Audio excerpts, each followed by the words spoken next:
I want to ask you about the two guys we haven't seen yet, Jack Badovanak and Nick Jerry. What do they add to your role? Well, right now they had competition, right? They had competition, they had depth. Both had a tremendous amount of collegiate experience. It hasn't been a Big Ten experience, but it is collegiate experience, and at a pretty high level, right? I mean, All-American, All-Conference performer. So those guys are incredibly strong, incredibly tough. They're veteran guys. They've seen a lot of different looks, right? Those other leagues present you a variety of different defenses and things. So I think just having that extra knowledge in a position of competition, a position of need right now going into camp is critical, right? And to help with our development, to help kind of shore a few things up on that line with some other veteran guys. Losing a guy like KG and things like that, it's nice to have a veteran guy step in for that role. Blake even said he knows he's a little undersized compared to a normal Big Ten guy. Does that matter with those guys? Well, you always want the right measurables, but there's more to the game than just length, hand length, and arm length and things like that. Those things certainly help, but you got a guy that does compete, that does work tremendously hard. He's got some strength. He's in the right place. He's a great technician. Him and Jack both, right? That can make up for a lot. The heart matters a hell of a lot more than some of those other things, right? And I think that's a big thing that those guys add to that room, right? And not that the other guys don't have that, but that's the standard coming into that room. You don't come into that room unless you have that. So that's what those guys bring. What have you seen from Alex Coach since you've had Brett talk about he's changed? Yeah, growth. I mean, he has grown. He's a guy that came in and didn't have a ton of experience at the wide position when I got him, obviously, a year or so. But he's changed his body, right, and gotten better at the technique. And then I think not just that, but he embraced the coaching, which then gives him more confidence, right? Just like anybody, right? You start having some success, you start having more confidence in your own abilities, and then I think he starts to trust the guys around him, right? And that just leads to a tremendous amount of cohesion on the unit and his better play. So I've seen a lot of growth from him. And this year creates a unique roster situation with so many super seniors and their honors. All of that experience right at the time, how much is that helping the younger guys that you got on this roster to have Patrick, Doug, Darius, all of them, so that maybe look up to for a year? Yeah, it's critical to our development. Right? I mean, having veteran guys like that, not only lead by example, how you practice, how you prepare mentally, right? How you watch film, but little things, right? Like how the locker rooms run, right? How you handle kind of this recovery time, things like that.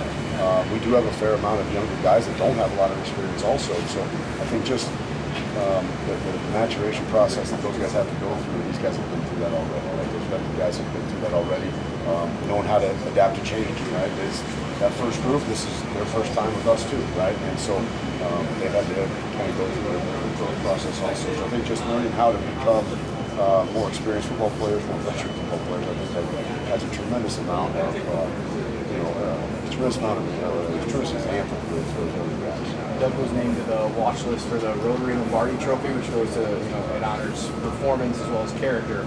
You haven't known him for too long, but what may have been your biggest takeaway from getting to know Doug and getting to work with him? Well, Doug is an incredible young man. I mean, just the character that he has. I knew him as a high school senior when we recruited him at Florida Atlantic, so I knew him when he wasn't a mature 6-year senior, right? So just to see kind of full circle how much he's grown and where he's come from, and as a player, how he's developed, right? I think his leadership is incredible.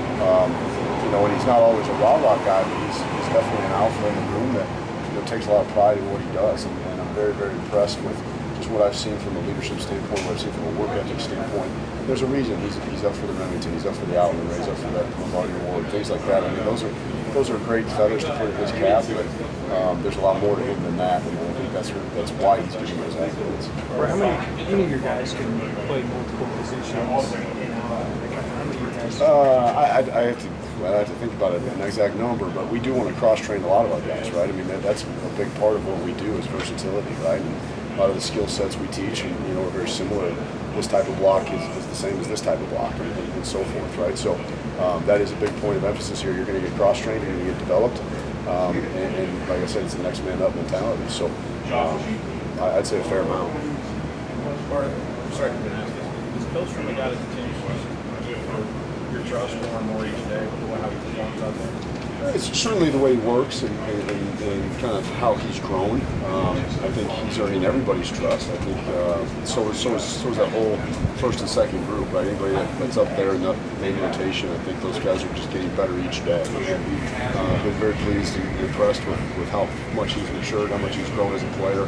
I'm excited to see kind of how the rest of camp goes with him.